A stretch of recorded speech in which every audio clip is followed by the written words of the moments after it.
I didn't think I'd watch a 30-millimeter launch burn from my porch while drinking iced tea. But when your new CTO calls your decade of work prehistoric spaghetti and locks you out of your own system, you let them learn why some knots were tied in the first place. Let me tell you how their modernization nearly bankrupted the company in 3 weeks flat. My name is Claire Ellison, and until recently, I was the lead back-end integration architect at Blue Spoke Dynamics. If you've never heard of us, that's by design. We're the invisible plumbing behind many of the world's payment platforms, processing transaction data across 40 countries. I was there when we were just 30 people working out of a converted warehouse with second-hand furniture and more ambition than funding. For over 10 years, I built, maintained, and evolved the core of our business, what we called the API synchronizer. It sounds simple in concept: translate requests between different API standards, so systems can talk to each other. REST, SOAP, GraphQL, and those legacy XML monstrosities some banks refuse to upgrade from the early 2000s. Simple in concept, nightmarishly complex in execution.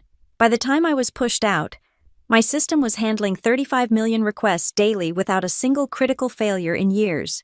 Was it pretty? No. Was it documented to modern standards? Probably not. But it worked. It worked when transaction volumes tripled overnight during Black Friday. It worked when entire countries changed their banking regulations with 2 weeks' notice. It worked when a bank in Singapore sent date formats completely different from their documentation. And it worked when German systems used commas instead of decimal points for currency values. I knew every weird edge case because I'd lived through each emergency patch at 3 a.m., each frantic call from a payment processor whose transactions were failing. The code might have looked like a labyrinth to newcomers, but every conditional statement, every seemingly redundant check was there because something had broken once, and I'd made damn sure it wouldn't break again. Then Ethan Caldwell arrived. Ethan was 29, fresh from a moderately successful fintech startup that had been acquired mainly for its talent.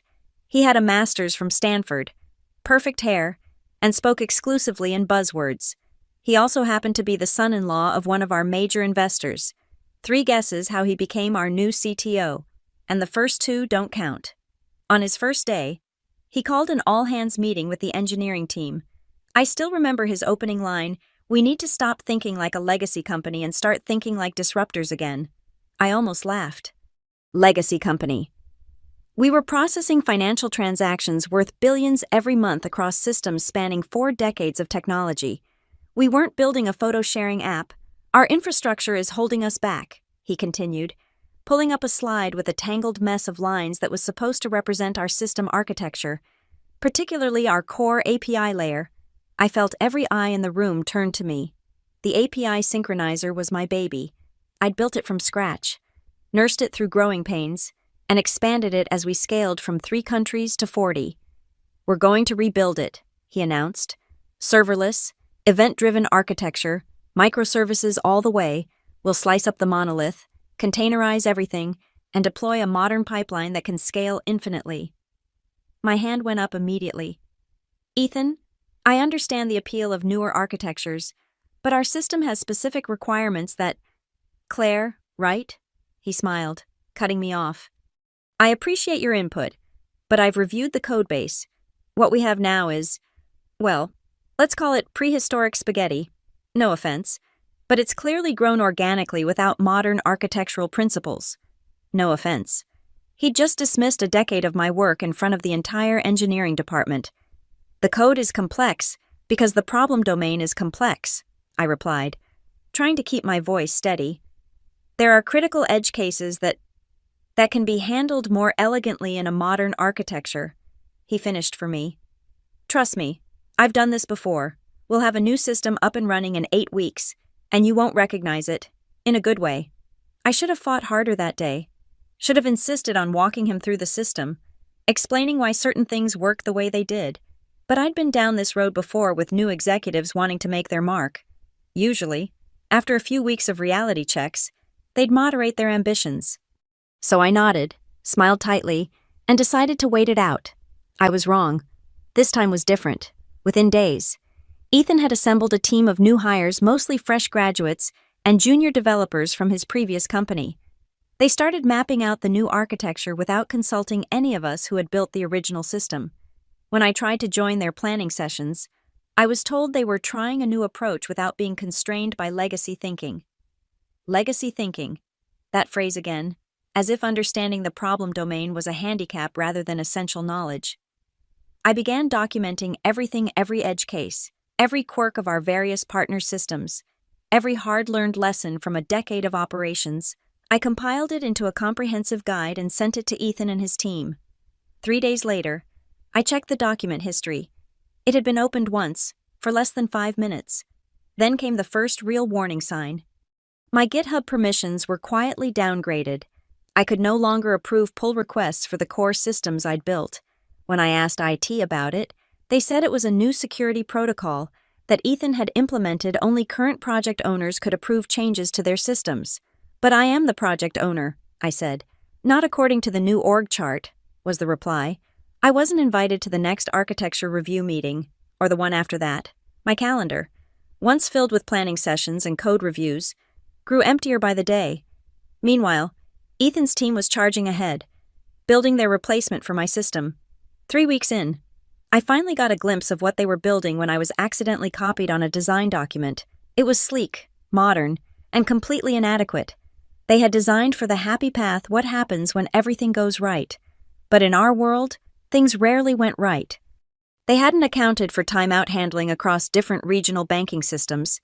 They'd missed the custom error formats required by our largest partners, and they had no strategy for the midnight maintenance windows of the Asian markets.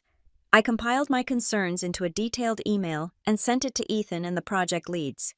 This time, I got a response, a meeting invitation for the next day with Ethan and HR. That meeting was brief and brutal. "Claire," Ethan began, his tone sympathetic, but his eyes cold. "I understand you're having trouble adapting to our new direction." "I'm not having trouble adapting," I replied. "I'm trying to prevent a disaster. Your team is missing critical requirements." "My team is implementing a modern, maintainable architecture based on industry best practices," he said. "Your concerns seem to stem from attachment to the old way of doing things." "My concerns stem from understanding our business requirements," I countered. "You're building a system that won't handle the real-world conditions we operate in." Ethan sighed and exchanged a glance with the HR representative. "This is exactly the attitude I'm talking about. You're resistant to change, and it's creating a negative atmosphere for the team." "I'm not resistant to change. I'm resistant to failure." "We've made our decision. Claire, the new architecture is moving forward. If you can't get on board with that, perhaps we need to discuss whether Blue Spoke is still the right place for you." It was a clear threat. Get with the program or get out. I left that meeting knowing my days were numbered, but I still had a glimmer of hope that reality would set in before any real damage was done. Over the next 2 weeks, I was systematically sidelined. My access to development environments was revoked for security reasons. My suggestions in code reviews were ignored or dismissed as overcomplicating things. In meetings, Ethan would talk over me or redirect the conversation when I raised concerns. The final straw came during a demo of the new system to the executive team. I wasn't invited, but our product manager Miranda, who still respected my input, texted me the meeting link. I joined silently, camera off, just to see what they were building.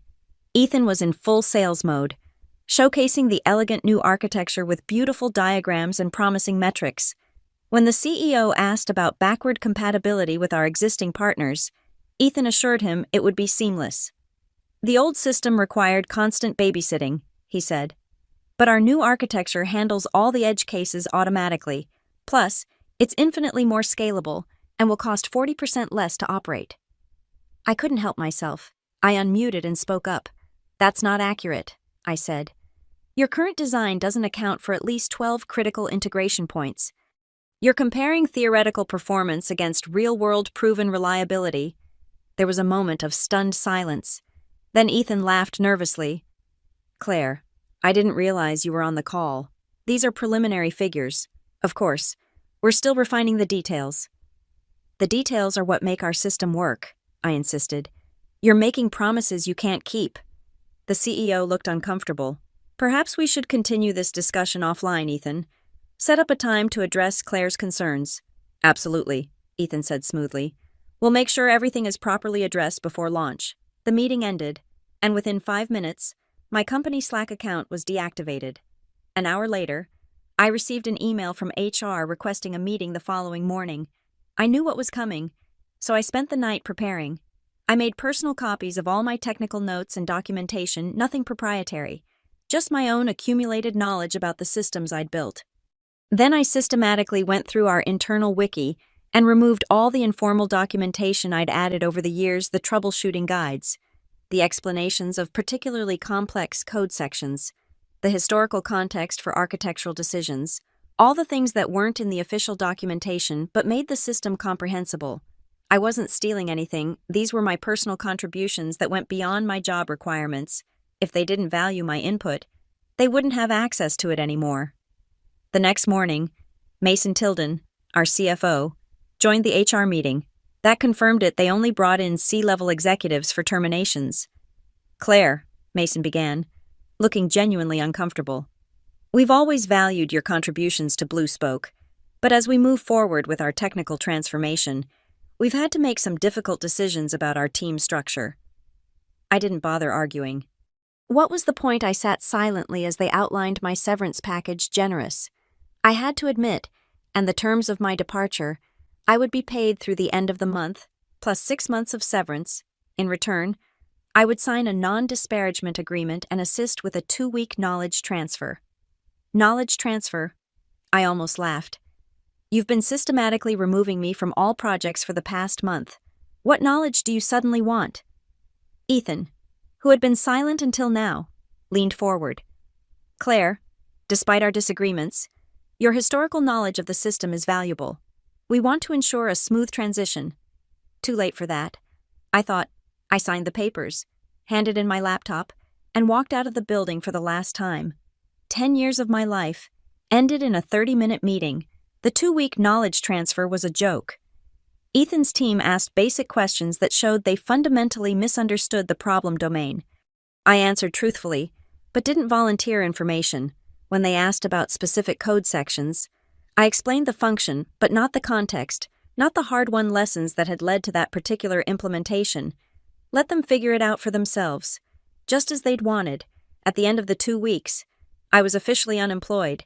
I took a week off to decompress, ignored the recruiters already circling on LinkedIn, and tried to enjoy the early summer weather from my porch with glasses of iced tea and the satisfaction of knowing I never had to debug a payment discrepancy at 2 a.m. again. Then came launch day. Bluespoke hadn't announced the system overhaul publicly that would spook the partners, but I knew from my former colleagues that they were planning a silent cutover to the new system over the weekend. The old system, my system, would be decommissioned, and the new, shiny, microservice-based architecture would take its place. I'd be lying if I said I wasn't watching social media and industry forums with interest that weekend. By Sunday night, everything seemed quiet. Had I been wrong? Had Ethan's team actually pulled it off Monday morning? I woke to 37 missed calls and over 50 text messages. Former colleagues, partners I'd worked with, even our CEO had tried to reach me overnight. The messages ranged from polite requests to desperate pleas, to one that simply read, "Everything is on fire." I made coffee, sat on my porch, and started reading through the messages methodically. Piecing together what had happened wasn't difficult. The cutover had started smoothly on Saturday. By Sunday morning, the first problems appeared: minor inconsistencies in data formatting that caused some transactions to fail. By Sunday afternoon, the problems had cascaded. The new system couldn't handle the variety of API formats from our partners. It was rejecting valid transactions, corrupting data fields, and in some cases, duplicating transactions. By Sunday evening, several major partners had disabled their integration with Bluespoke entirely, and transactions worth millions were failing every hour. I finished my coffee and was considering whether to respond to any of the messages when my phone rang again. It was Mason Tilden, our CFO. "Claire," he said, without preamble, "we need you back." "Good morning to you too." "Mason," I replied calmly, "I'm serious. The new system is failing catastrophically. We've had to roll back to the old architecture, but there are inconsistencies in the data that we can't resolve. Ethan's team doesn't understand how the original system handles these edge cases. That's unfortunate, I said, working hard to keep the satisfaction out of my voice. But I'm no longer an employee of Blue Spoke. We'll hire you as a consultant. Name your price. I paused, considering. Part of me wanted to tell Mason to go to hell, let them suffer the consequences of their decisions. But another part of me, the part that had poured a decade of my life into building something I was proud of, couldn't stand the thought of seeing it all go up in flames. I have conditions, I said finally. Name them. First, I want a 6-month consulting contract at 5 times my previous salary, paid up front. I heard Mason inhale sharply, but he didn't object. Second, I have complete technical authority over the recovery effort, no interference from Ethan or his team. Claire. Non-negotiable. Mason, I'm not coming back to be second-guessed by the people who created this mess. There was a pause. Fine. What else? Third, intellectual property. Any solutions I develop during this consultation period belong to me. Blue Spoke gets a perpetual license to use them, but I retain ownership. Legal won't like that. Legal isn't watching millions in transactions fail every hour. Another pause. Anything else? Yes, Ethan is removed completely from this project. I won't work with him, I won't report to him, and I won't acknowledge his existence. If he comes near my team, I walk. The longest pause yet. I could almost hear Mason calculating the cost of agreeing versus the cost of refusal. Agreed, he said finally. How soon can you start? Email me the contract. I'll be in the office an hour after I sign it. True to his word, Mason had a contract in my inbox within 30 minutes. I reviewed it carefully, made a few small amendments, and signed. Then I showered, dressed, and drove to the office I'd left just 3 weeks before. The atmosphere when I walked in was like a funeral. Developers were hunched over keyboards, faces drawn with exhaustion. Customer support staff were frantically working phones. Even the normally pristine reception area was cluttered with empty coffee cups and takeout containers. Miranda, the product manager, spotted me first. The relief on her face was almost comical. "Thank God," she said, rushing over to hug me. "It's been a nightmare." "Bring me up to speed," I said, following her toward the engineering floor. The new system went live Saturday evening.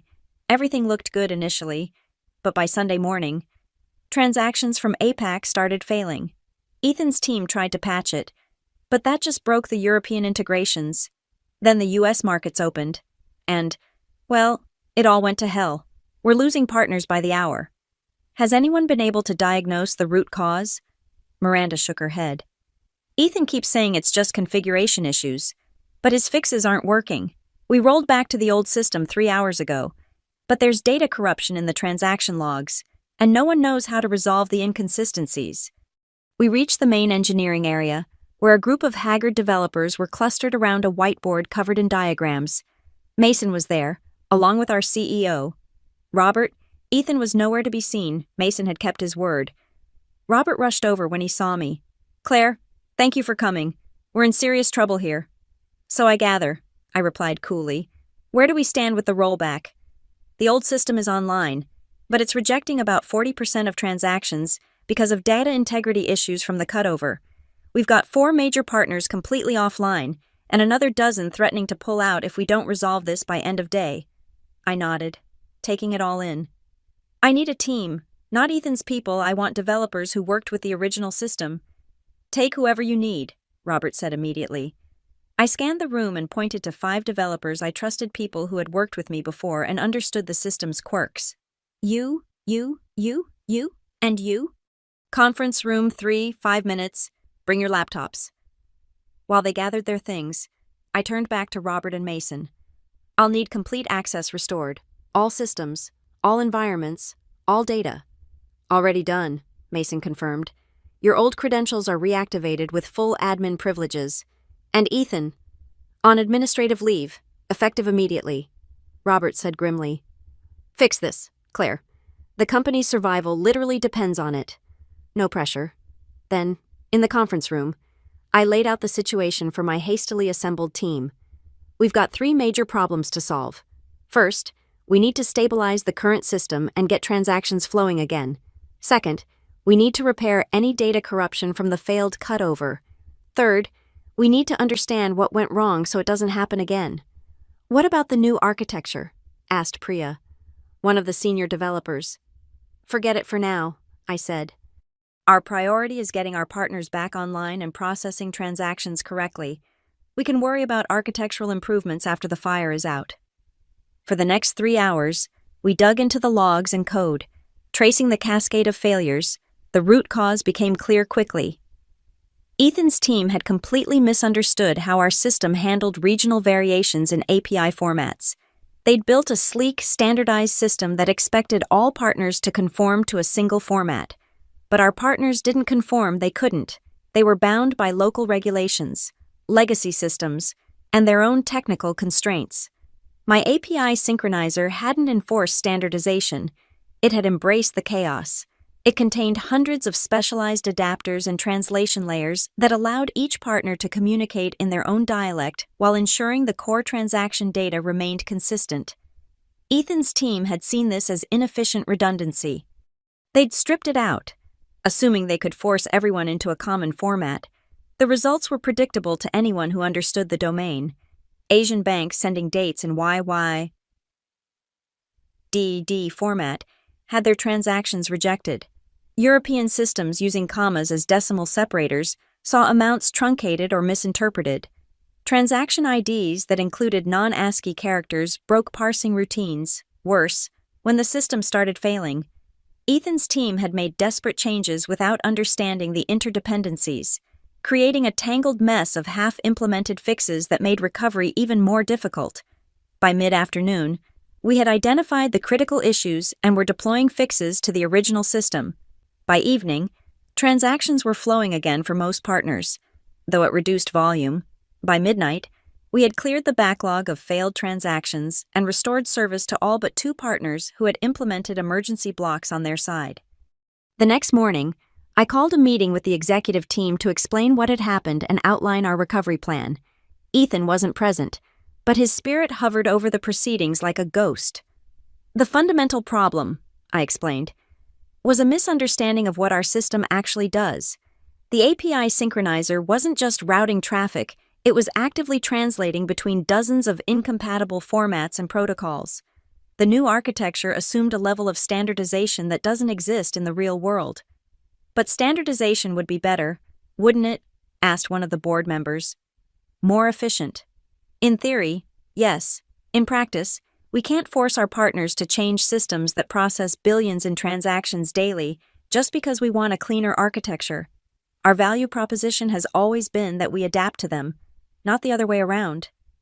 Robert, looking like he'd aged a decade in a week, nodded slowly. What's the path forward?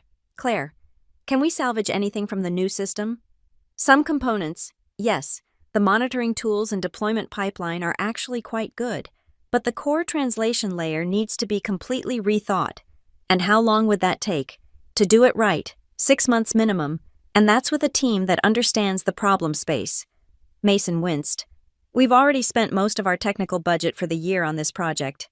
Then I suggest you focus on stabilizing and documenting the current system before attempting another overhaul, I said.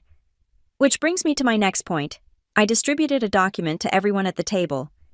This is a proposal for a knowledge preservation initiative. It formalizes the institutional knowledge that's currently locked in people's heads and creates proper documentation and training for complex systems like the API synchronizer.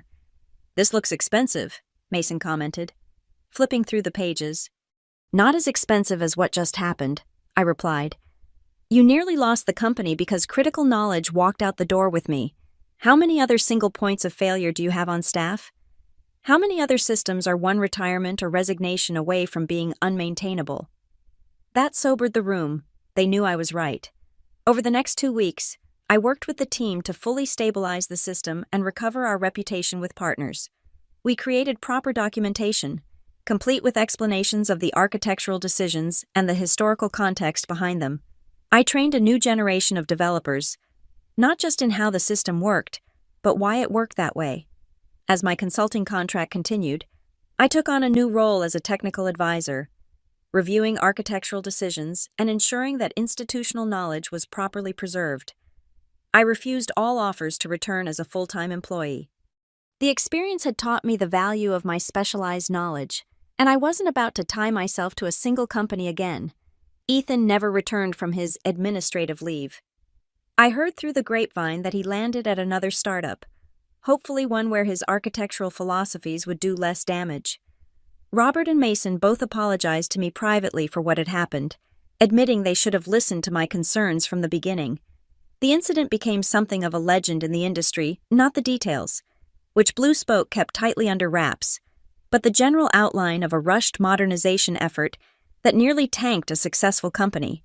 I occasionally get calls from CTOs and CEOs asking for advice on their own modernization efforts, and I always tell them the same thing: understand what you have before you try to replace it.